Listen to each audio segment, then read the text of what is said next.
Voilà, si vous voulez bien, on va se tourner maintenant donc dans ce grand message, choisir un conjoint. Alléluia. Donc c'est évidemment donc quelque chose de très important pour la vie. Si vous voulez bien, on va aller lire dans Genèse.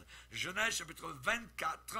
Genèse chapitre 24. Et nous allons voir donc comment s'est passé le mariage d'un cher couple qui s'appelait lui Isaac et elle Rebecca. Genèse chapitre 24, verset 1er. Donc nous sommes dans la première partie de ce message, choisir un conjoint.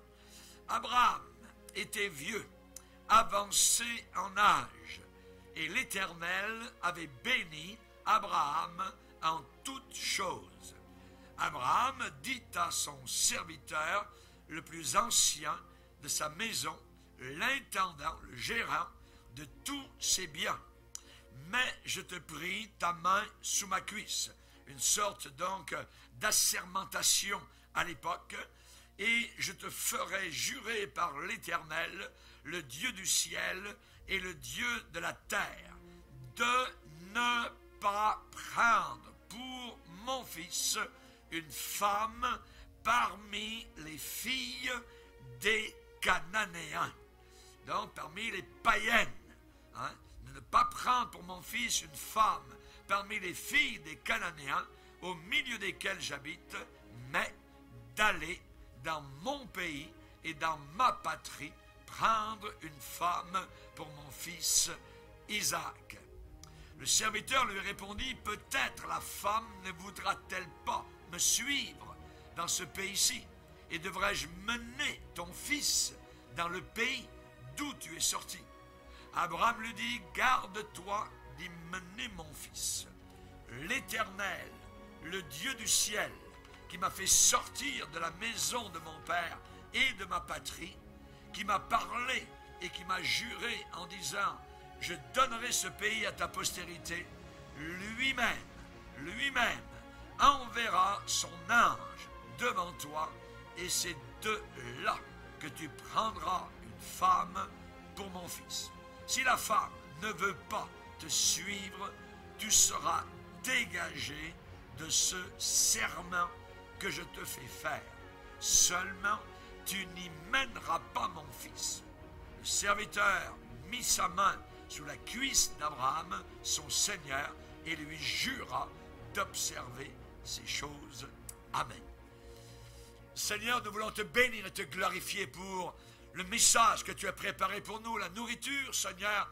Et nous voulons évidemment penser plus particulièrement à nos jeunes gens, Seigneur, qui considèrent le mariage, Seigneur. Nous te demandons de bénir évidemment donc ce message et qu'il soit pour nous un fortifiant.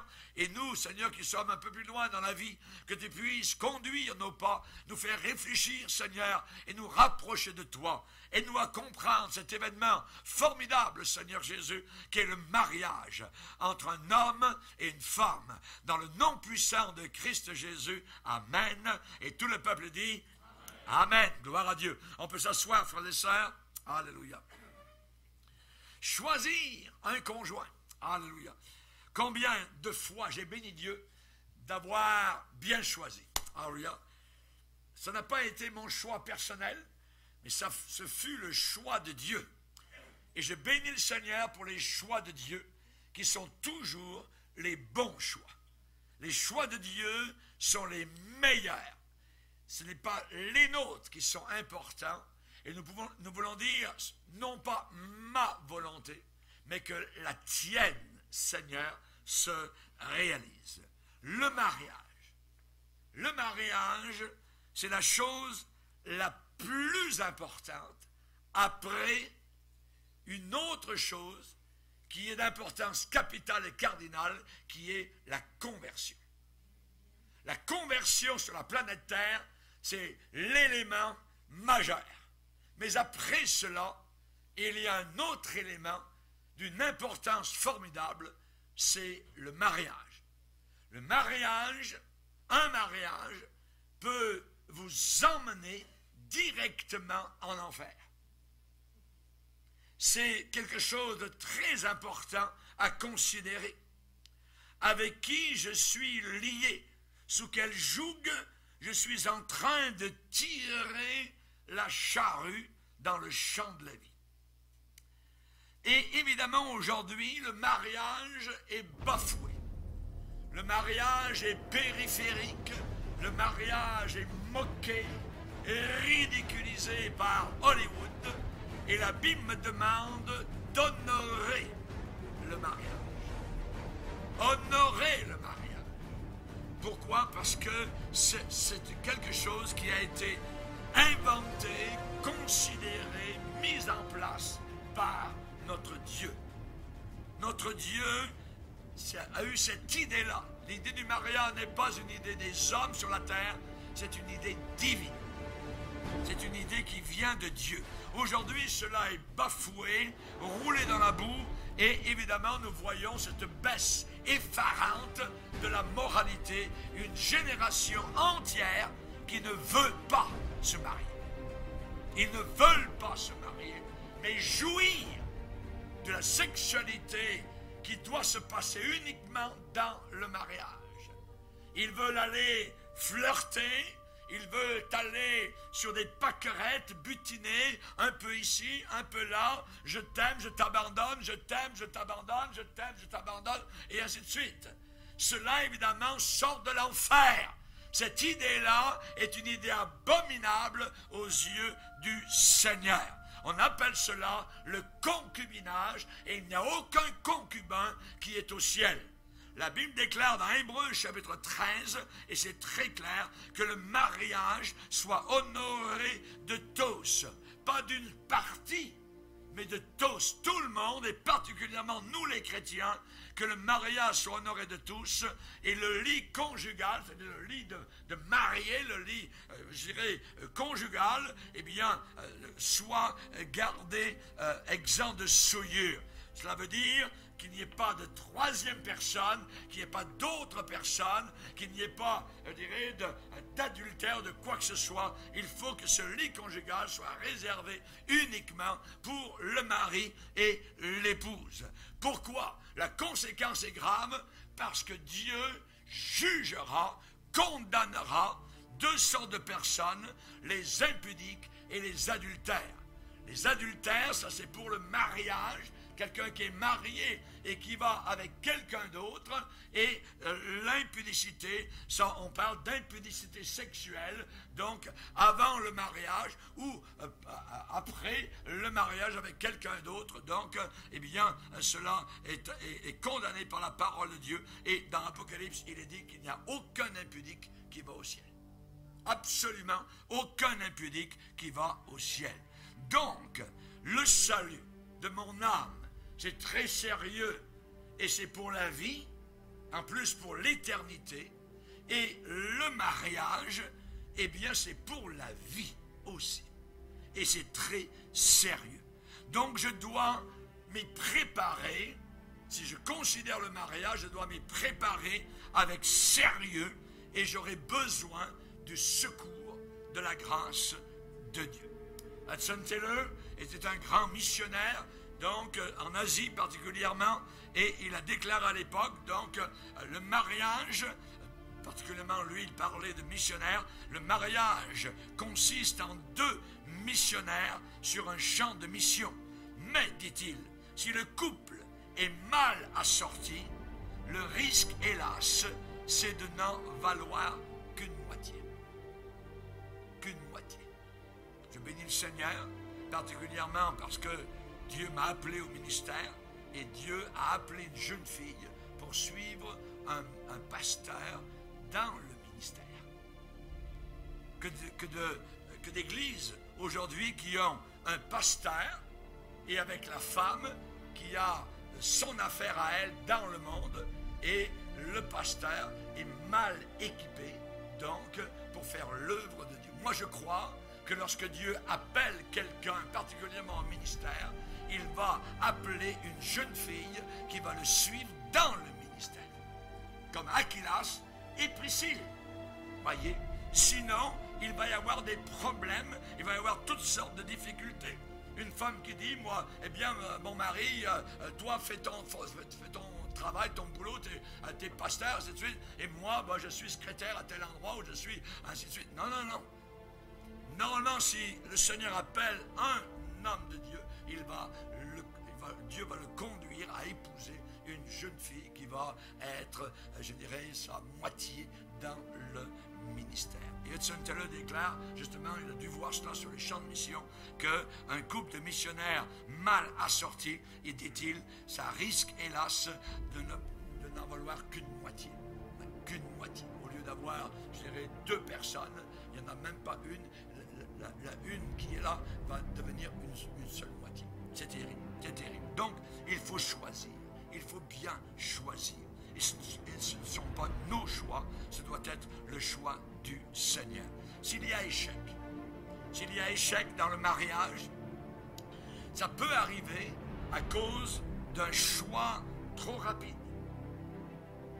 D'un choix trop rapide. D'un choix hâtif. Je l'aime, je l'aime, je l'aime. Voyez, ah oui, attends. Voyez, la précipitation dans ce domaine-là n'est pas du tout conseillée. Pas du tout, du tout. Voyez, auparavant, il y avait une période que l'on appelait les fiançailles. Et c'était très bien. Cette période de fiançailles n'était pas le mariage, c'était une période particulière où il y avait un jeune homme et une jeune fille qui simplement considéraient peut-être le mariage. Mais il n'y avait pas de rien d'envisagé. Et cette période de fiançailles était une période très importante, donc où on apprenait à connaître l'autre. Le problème, c'est que lorsque parfois un jeune couple s'est marié rapidement, se retourne un peu en arrière et dit « Oh, je ne l'avais pas vu comme ça auparavant. » Ça aurait été mieux si on avait été un peu plus loin dans les fiançailles, si on avait rallongé, je dirais, notre temps de fréquentation. Et s'il y a échec, donc je dis, ça peut être à cause d'un choix hâtif, trop rapide, la précipitation, un manque de réflexion et évidemment d'absence de prière. La prière est très importante dans les fréquentations. Nous le verrons au travers de cette étude. Et avant une décision finale, évidemment, donc, il faut considérer cela. Attention, je répète, ne pas hâter une décision, surtout ceux qui sont indécis. Ceux qui sont indécis. La Bible dit, quand tu fais un vœu à l'Éternel, accomplis-le. Et le mariage est un vœu. Le mariage est quelque chose que Dieu prend note. Il y a une formation d'une famille future. Et c'est une entité aux yeux du Seigneur qui est très importante. Et donc c'est un vœu qui est fait. Les oui qui sont donnés, les je le veux, voyez, sont très importants. Et c'est la raison pour laquelle il ne faut pas se hâter. Et la parole de Dieu déclare clairement, lorsque tu fais un vœu à l'Éternel, alors ne tarde pas de le réaliser. Accomplis-le, reste fidèle à ce vœu. Reste fidèle à ce que tu as déclaré. Parce que Dieu n'aime pas les fous ni les folles. C'est la Bible qui le déclare. Il n'aime pas les insensés. Voyez, qui prennent des vœux comme ça, puis on verra bien, puis c'est de suite, puis non. C'est jusqu'à la mort. C'est jusqu'à la mort. C'est ce que la Bible nous enseigne. Le plan idéal de Dieu, c'est un homme pour une femme jusqu'à la mort. C'est ce que Dieu désire. Dieu n'aime pas les insensés. Ecclésiaste 5 nous dit, accomplis le vœu que tu as fait. Mieux vaut pour toi ne pas faire de vœu que d'en faire un et de ne pas le réaliser. De ne pas le réaliser. Ne pas le casser. Que l'homme ne sépare pas, ne touche pas à ce que Dieu a uni. Si c'est Dieu qui vous a unis, touche pas à ça. Passe au travers de l'épreuve. Passe au travers de la tempête, de la difficulté. La tendance de l'homme, c'est de se dégager. Je vais sortir, je ne peux plus rester. Non. Tu vas rester parce que tu as fait un vœu devant Dieu. Et il faut que tu retournes vers le Dieu qui a béni au départ ce mariage-là. La Bible dit que c'est un piège. Un piège, quel est le piège? Le piège, c'est de prendre à la légère un vœu sacré. À la légère. L'attitude. Et aujourd'hui, quand nous voyons les mariages dans le monde hollywoodien, moi, je regarde ça, je dis, dans quelques temps, ça va terminer. Déjà là, dans le mariage, nous voyons la légèreté, je dirais la frivolité, le manque, évidemment, donc, de sérieux vis-à-vis de cet élément qui a été créé au départ par le Seigneur. Et là, dans Proverbe 20 et le verset 25, il est dit qu'il y a un piège. Il y a un piège. Et le piège, c'est de prendre à la légère le mariage. De prendre à la légère les choses de Dieu. Et c'est la raison pour laquelle il faut se connaître.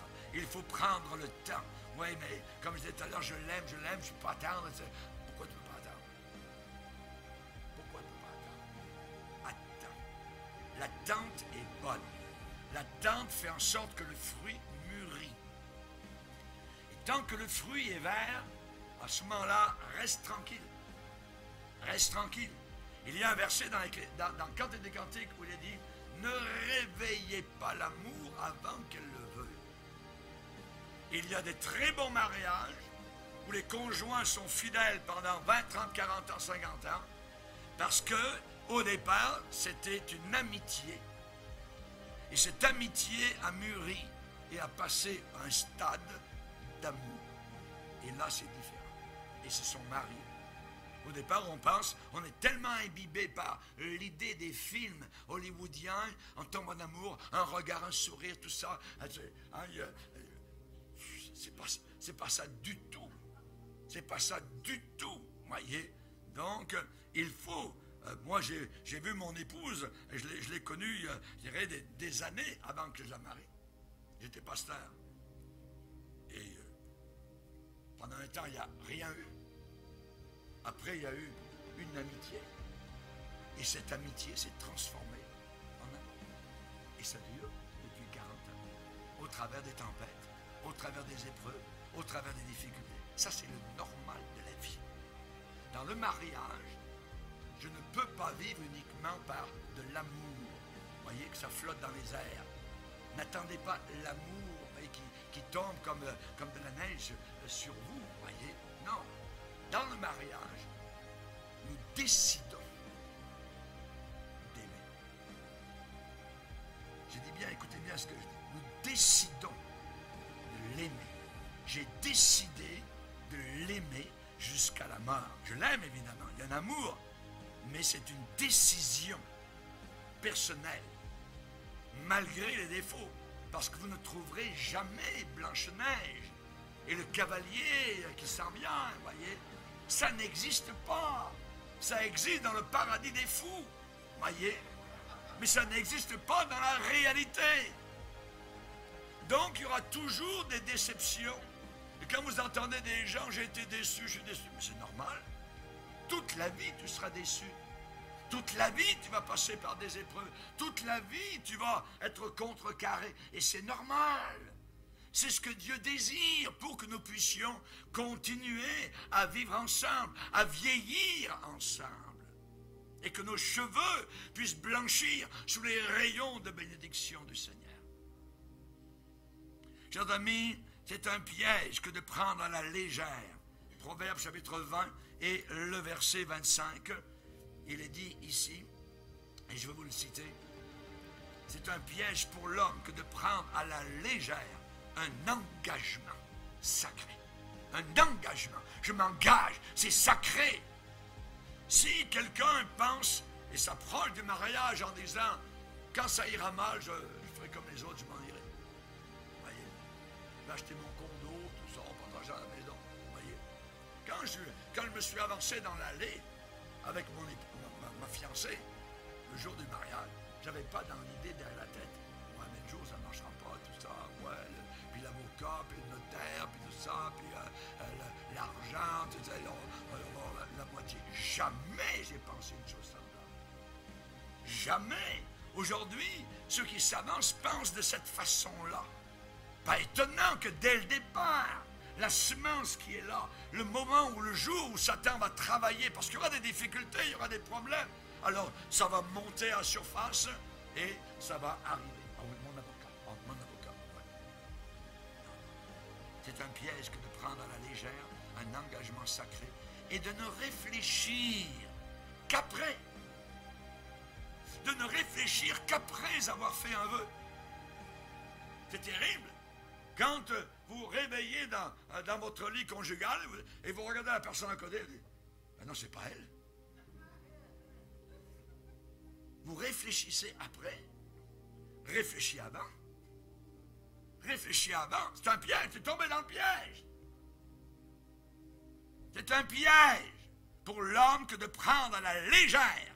Et c'est là l'attitude avec laquelle on envisage le mariage. On envisage le mariage de quelle façon? Un engagement sacré. Le mot sacré aujourd'hui ne veut plus rien dire, mais aux yeux de Dieu, ça veut dire encore quelque chose. Ça existe.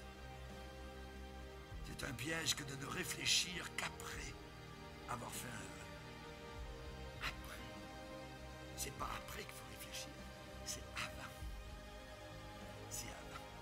Parce que tu n'auras jamais la personne parfaite. Jamais, ça n'existe pas. Et évidemment, donc, ne pas hâter une décision. Et c'est la Bible, la parole de Dieu, qui nous donne de l'information sûre, infaillible. C'est la parole de Dieu qui est la bonne source. Savez-vous pourquoi le livre des Proverbes, particulièrement, a été écrit? Alors, si vous voulez le savoir, prenez Proverbes, premier chapitre. Proverbes, premier chapitre. Il est dit ici, c'est Proverbe de Salomon, fils de David, roi d'Israël. 1. Pour connaître la sagesse et l'instruction. Connaître la sagesse et l'instruction. Si tu veux connaître la folie, alors branche-toi, sois comme un sac de patates sur le divan tous les soirs, puis regarde Hollywood, et ainsi de suite. Tu connaîtras la folie. Mais si tu veux connaître la sagesse, ouvre ta Bible. Ouvre ta Bible. Pour connaître la sagesse et l'instruction. Pour comprendre les paroles de l'intelligence. Troisièmement, recevoir des leçons. Je n'ai pas de leçons à recevoir. Ah ben hélas, tu auras des leçons à recevoir toute ta vie. Toute ta vie.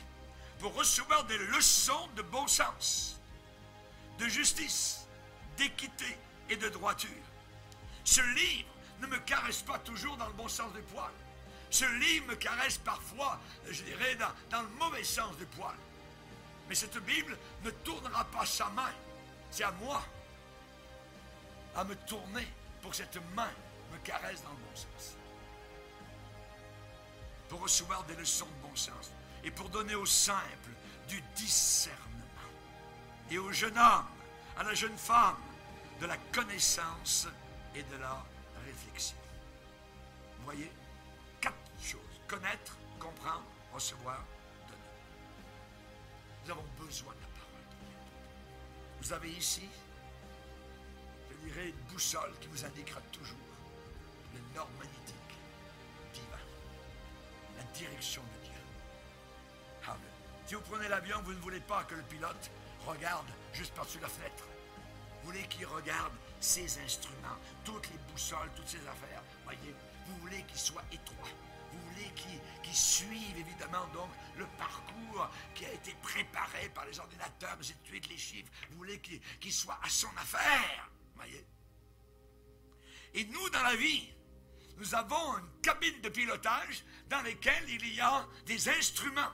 Et cet instrument nous donne toujours le nord magnétique spirituel, infaillible, vrai, authentique, sans aucune erreur.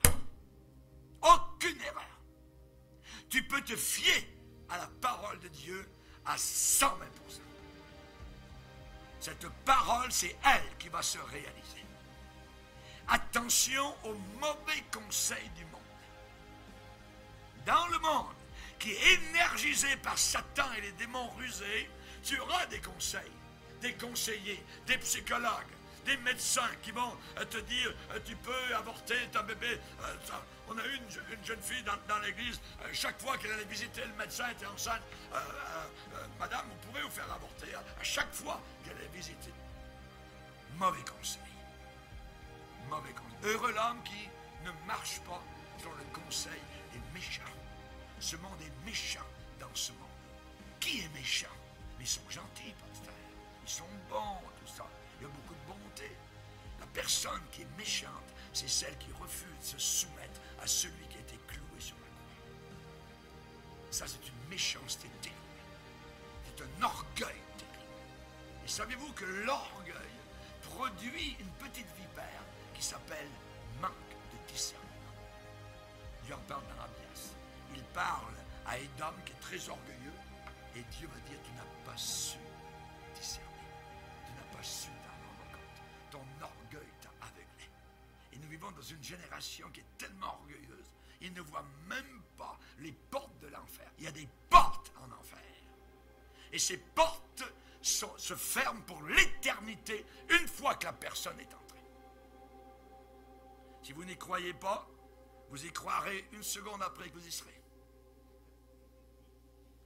Heureux l'homme qui ne marche pas selon le conseil des méchants, qui ne s'arrête pas sur la voie des pécheurs. Oui. La Bible est une information sûre. Sûre. Attention à tout ce qui nous est véhiculé par la littérature. Nos jeunes gens vont à l'université, ils ont des conseillers, ils ont des cours en philosophie. C'est terrible, ces cours-là, qui détruisent la parole du Seigneur. J'ai un petit-fils qui a 6 ans. 6 ans, il est en maternelle. L'autre jour, je ne sais pas ce qui s'est passé exactement dans la classe, et je leur racontais l'arche de Noé avec les animaux, ainsi de suite. Et il a levé la main et il a dit c'est pas comme ça, c'est pas la vraie histoire. C'est pas la vraie histoire. On lui a dit quoi, tu crois à Jésus de ça? Il dit Jésus, il est mort, on lui a dit. Il dit non, Jésus, il est ressuscité. 6 ans. Alléluia! Que Dieu soit glorifié. Je l'ai pris dans mes bras, il est serré, il a bien fait, Samy. Alléluia. Gloire à Dieu. Que Dieu soit glorifié. Mais dans le domaine du mariage, des fréquentations, un faux pas peut amener l'irréparable. L'irréparable. Vous savez, une soirée avec une jeune fille. Dans le monde, ils vont au restaurant, mais après la soirée, voyez, le bonhomme, il veut amener la fille dans son lit tout de suite. C'est des animaux, c'est des brutes, des bétails. Des bétails.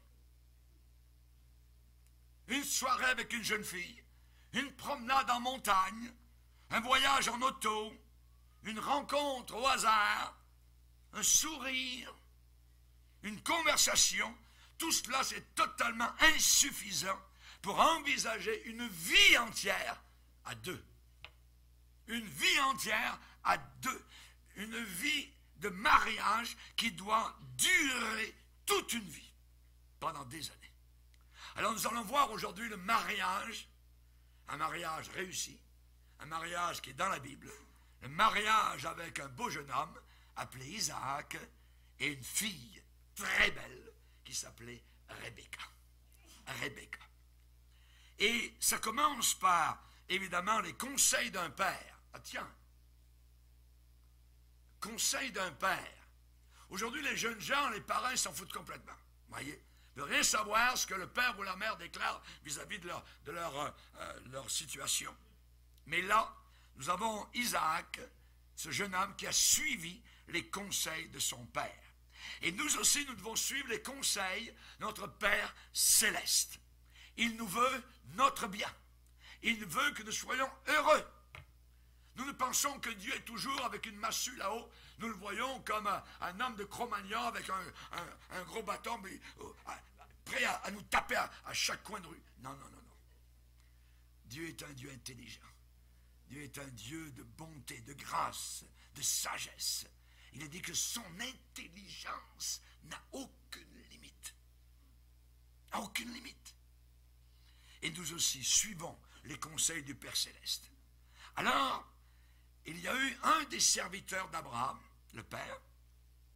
Ce serviteur était un ami de la famille et Abraham a consulté ce serviteur secrètement, de certaine manière.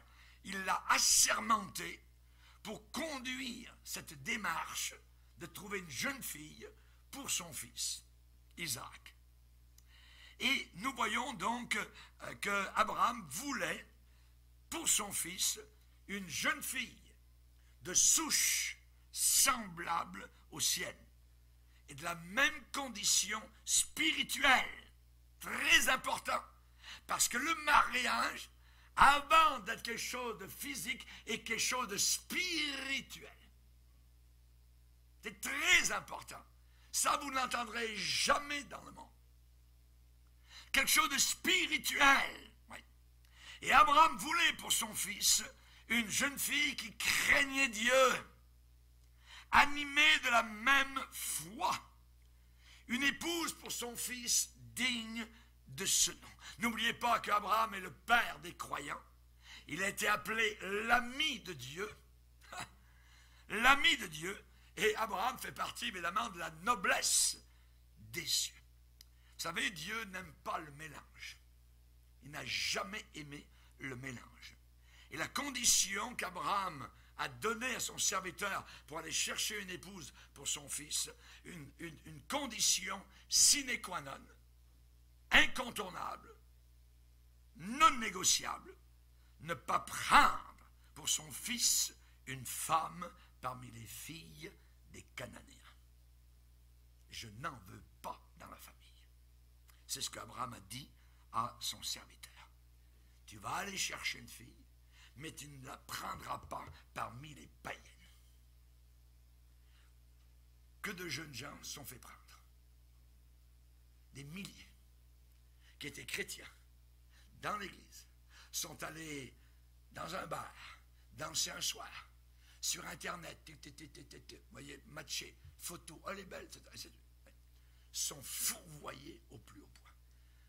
Parce qu'ils se sont mis sous un joug avec des païennes ou des païens. Quand ça a été le temps de suivre le Seigneur, pas question. Pas question. Il y a des jeunes gens, des jeunes filles qui sont venus dans l'église pour regarder et chercher un jeune homme ou une jeune fille. Mais ensuite, une fois que le mariage a eu lieu, ton Dieu, puis tes réunions, puis ta Bible, ça va suffire. Payer des dîmes à un pasteur qui est racketeur, il demande l'argent, c'est des voleurs, ainsi de suite, voyez. C'est comme ça que les païens parlent, voyez. Les enfants, le chrétien ou la chrétienne veut les amener à l'école du dimanche, pas question. Dimanche matin, tu vas rester ici, chérie. Et c'est la bataille. C'est la lutte inimaginable. J'aimerais vous dire que c'est mieux de se marier pour un jeune homme normal à 35 ans, 40 ans, avec la bonne personne, que de se marier à 25 ans avec la mauvaise personne. Très important de réfléchir. Et Abraham voulait pour son fils une jeune fille qui craignait Dieu. Qui craignait Dieu. Une fiancée de la provenance et de l'éducation identique aux siennes, avec des coutumes qu'ils avaient ancestrales, qui n'existent plus aujourd'hui, mais le principe est le même. Le principe demeure encore aujourd'hui. Dieu est le meilleur des pères, et c'est lui qui répondra à votre attente. C'est lui qui répondra à votre attente. David a dit, Seigneur, comme ton secours me remplit d'allégresse. Ton secours me remplit d'allégresse. Tu m'as donné ce que désirait mon cœur. Tu n'as pas refusé ce que demandaient mes lèvres. Psaume 21. Et dans le mariage, c'est mieux d'attendre un peu. C'est mieux pour avoir ce que Dieu désire, ce que Dieu veut. Le facteur primordial dans les fiançailles, ce facteur qui est aujourd'hui mis de côté, c'est la prière. Si tu n'es pas capable de te mettre à genoux avec ta fiancée devant Dieu pour demander son aide, oublie ça. Oublie ça. La prière. prière. Le serviteur d'Abraham est parti pour chercher une jeune fille pour Isaac. Et ce serviteur a mis le cap, premièrement, sur le trône de la grâce. Sur le trône de la grâce. Il est arrivé dans la région et il a fait une prière au Seigneur. Une première prière. Il a dit, Éternel Dieu de mon Seigneur Abraham, fais-moi, je te prie, rencontrer aujourd'hui ce que je désire, et use de bonté envers moi, use de bonté envers mon maître Abraham. Voici, je me tiens près de la source d'eau, et les filles des gens de la ville vont sortir pour puiser de l'eau. Que la jeune fille à laquelle je dirai, penche ta cruche, pour que je boive, et qui répondra, bois, et je donnerai aussi à boire à tes chameaux.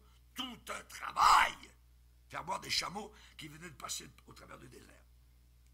Et je ferai aussi boire à tes chameaux que ce soit celle que tu as destinée à ton serviteur Isaac. Et par là je connaîtrai que tu uses de bonté envers Abraham. Chers amis, le facteur primordial dans les fiançailles, c'est la prière. Fais-moi aujourd'hui rencontrer ce que je désire. Il faut demander au Seigneur. Il ne faut pas demander à Internet. Demandez au Seigneur. Demandez au Seigneur. À genoux. À genoux. Au trône de la grâce. Dieu est celui qui a conçu le foyer familial. C'est lui qui a conçu lui-même la cellule sacrée du genre humain qui s'appelle la famille. Et ça commence par le mariage. Lorsqu'il y a concubinage, il n'y a pas de mariage. Il n'y a pas de responsabilité. Cette génération ne veut pas la responsabilité. La rejette. Et Dieu est prêt à aider. Il est là, le Seigneur, à aider à construire, comme un nid qu'un oiseau bâtit dans les branches. Nous bâtissons dans les branches de l'arbre des générations une nouvelle entité. Il y aura des enfants. Ces enfants, plus tard, auront d'autres enfants, et ainsi de suite. Il faut bien bâtir dès le départ. La première prière du serviteur, il a parlé au Seigneur. Seigneur, s'il te plaît, aide-moi. Aide-moi. Deuxièmement, la prière. La deuxième prière que le serviteur, c'est que dès qu'il a commencé à voir certains signes d'exaucement, il a commencé à bénir Dieu. Il est toujours retourné vers le Seigneur pour bénir Dieu de ce que Dieu avait dirigé, de ce que Dieu avait conduit. Et il va dire, moi-même, étant en chemin, l'Éternel m'a conduit. Étant en chemin, sois dans le chemin de Dieu.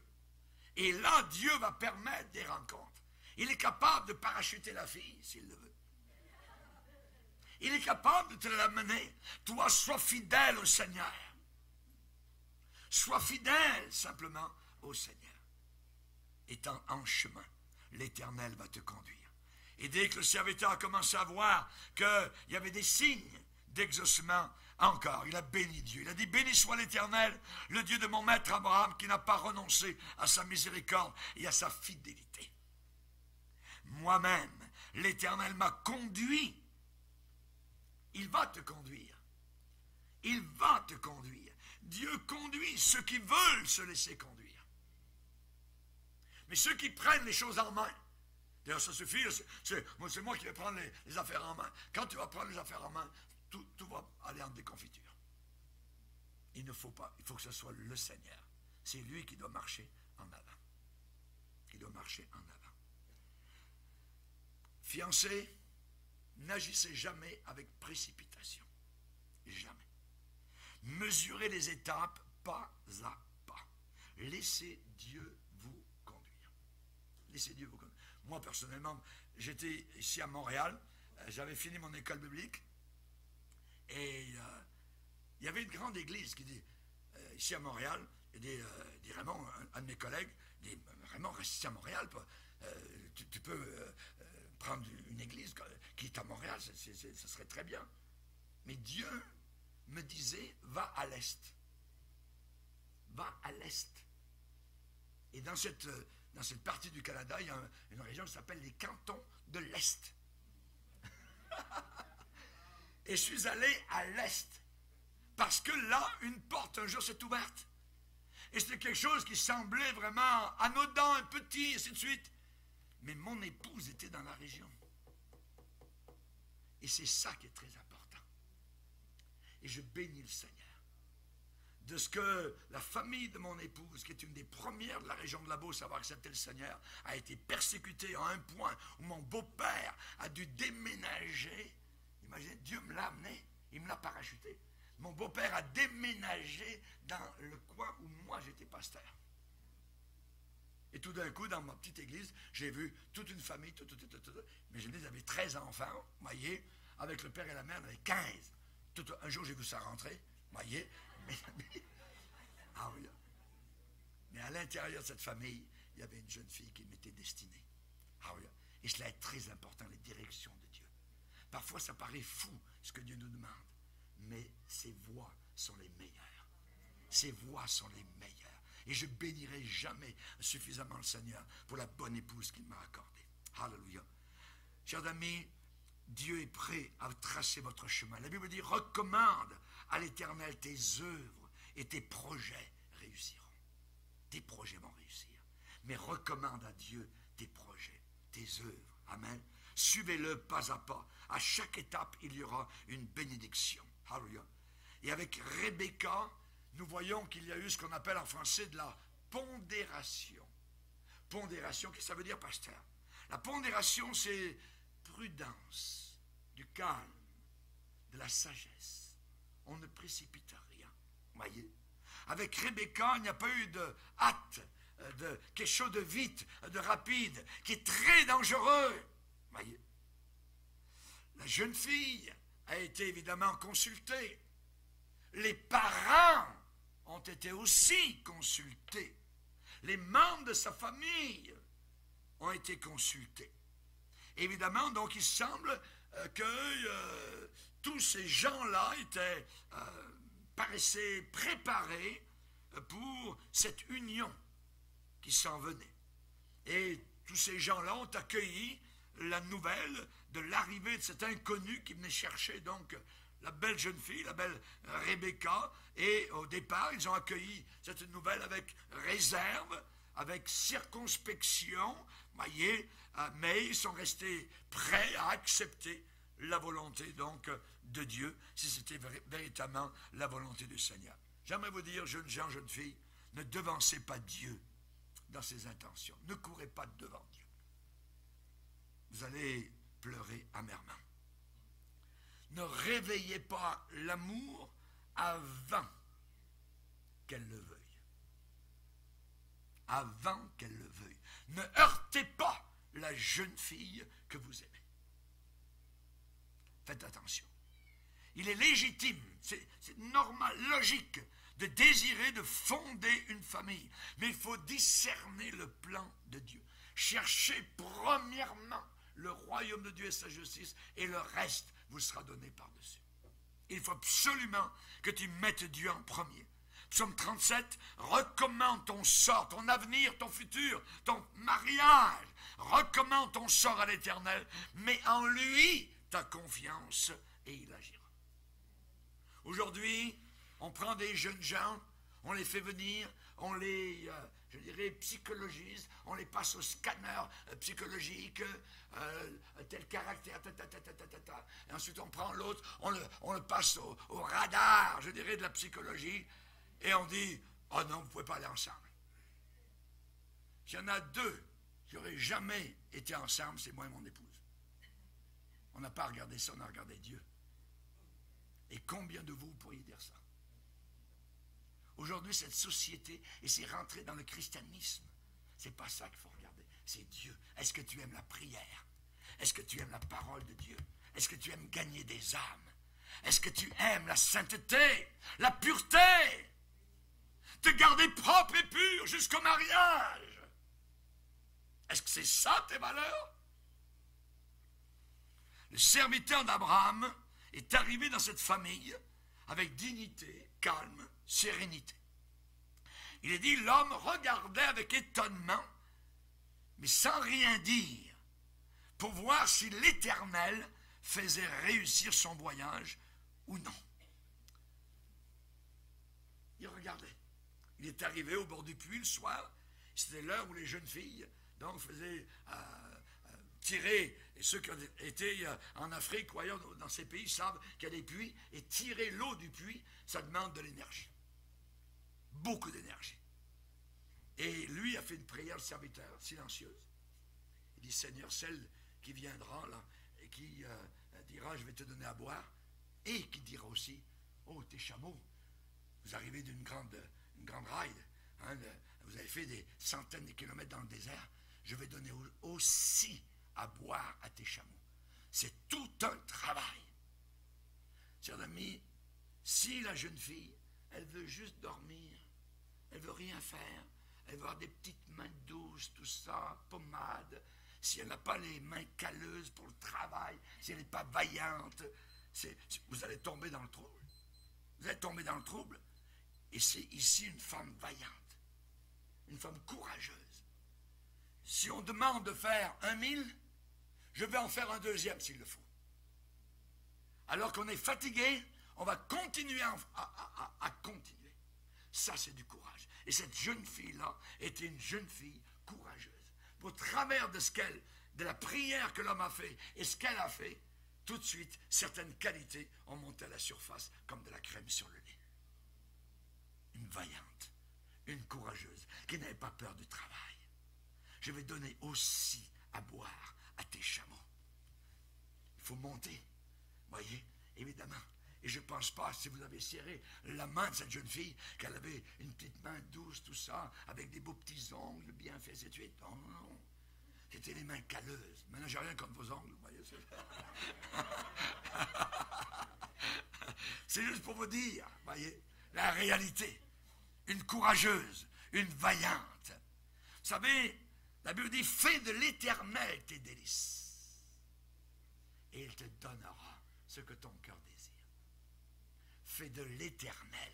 On en revient toujours à la prière, à la parole, aux réunions, à servir le Seigneur, à s'avancer pour Jésus, à parler pour le Seigneur, à être rempli du Saint-Esprit, à être efficace, à être courageux, à suer dans l'œuvre du Seigneur, à morfler s'il le faut, à être, je dirais, méconnu, à vivre des situations injustes. Ça n'a aucune importance. Il faut suivre le Seigneur jusqu'au bout. Alléluia. Alléluia. Dans quelques temps, je vais vous faire une prédication sur les légionnaires du Seigneur. Je suis tombé sur un officier romain la semaine passée, avec des documents sur comment étaient les légionnaires romains.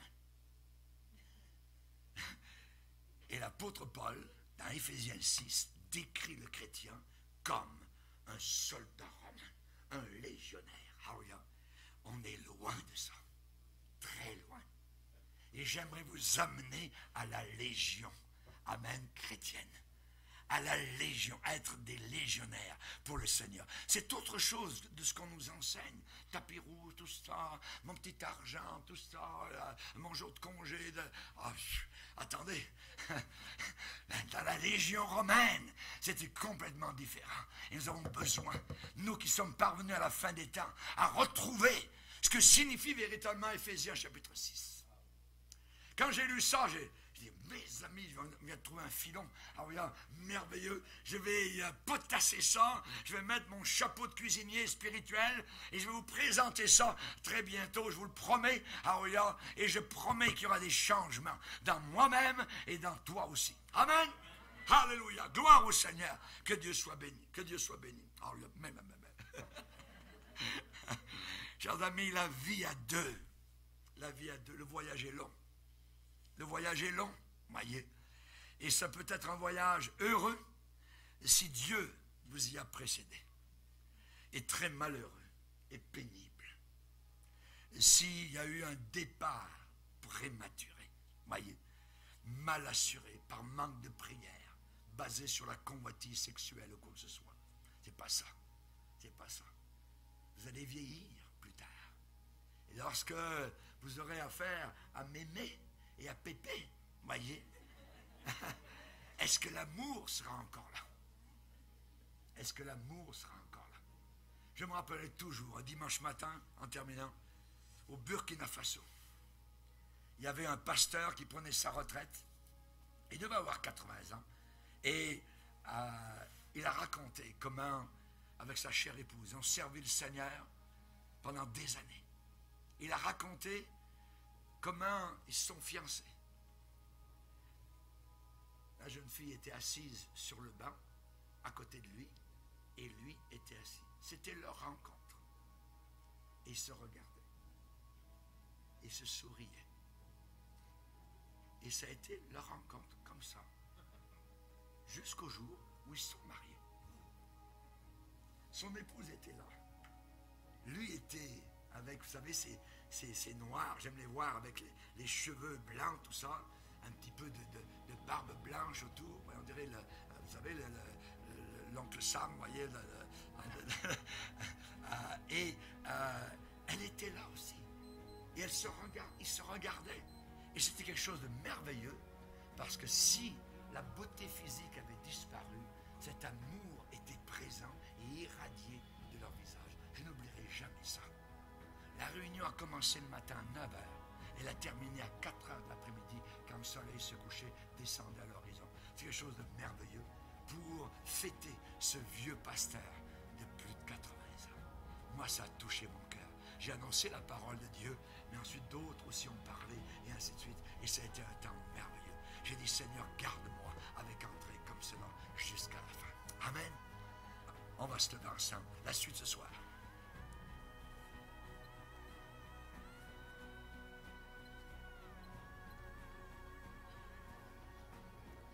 Seigneur, nous te bénissons et te glorifions pour ta grâce. Combien, Seigneur Jésus, nous sommes heureux d'avoir dans la Bible ces histoires merveilleuses, ces histoires d'amour. Nous aimons ces jeunes gens, Seigneur, qui se regardent, Seigneur, et qui te regardent, et qui avec crainte, Seigneur, un jour s'avancent dans l'Église, Seigneur, pour s'unir dans les liens merveilleux et sacrés du mariage, parce qu'ils ont réfléchi. Ils se sont reconnus, Seigneur, ils désirent fonder un foyer, une famille et avoir des enfants. Nous te demandons et nous prions pour nos jeunes gens, nos jeunes filles. Garde-les de l'esprit de ce monde. Garde-les de cet esprit hollywoodien, cet esprit diabolique, ténébreux, obscur, impur, Seigneur. Nous voulons, Seigneur, que nos jeunes gens soient heureux dans leur vie, Seigneur Jésus, avec toi, en suivant tes conseils qui sont merveilleux. Dans le nom de Jésus, Amen. Le royaume des cieux arrive.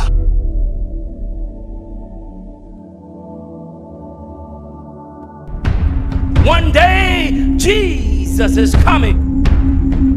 You may be at church. You may be at work. You may be asleep. God grant that you will be ready when He makes His personal appearance. My God, what if His appearance occurs on a Sunday morning? My prophetic word to you this morning is get ready! Get ready!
précieux arrive.